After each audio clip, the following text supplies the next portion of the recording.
बद्दल जाणून घेणार आहोत. ते म्हणजे हातात काठी, डोळ्याला चष्मा आणि अंगावर पांढरे वस्त्र असणारे महात्मा गांधी.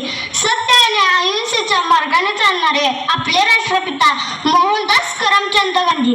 एका साध्या कुटुंबात जन्म घेतलेले, पण त्यांचे विचार इतके महान होते की त्यांनी संपूर्ण जग हलवून टाकले. ते म्हणायचे, मी बंदुकीतून लढणार नाही तर सत्य आणि अहिंसेच्या मार्गाने लढेन. गांधीजींच्या एका हत्येत लाखो लोक रस्त्यावर उतरले. त्यांच्या भारत छोडो आंदोलनाने ब्रिटिशांना हादरवून टाकले. त्यांनी जगाला शिकवले, डोळ्यासाठी डोळा घेतला तर अख्खं जग आंधळ होईल. हे वाक्य फक्त शब्द नव्हते तर त्यांच्या जीवनाचे सार होते. गांधीजींनी भारतीयांना मंत्र दिला, चरखा फिरवा, परिकाळी वस्त्र जळा आणि स्वतःच स्वदेशी कापड विणा.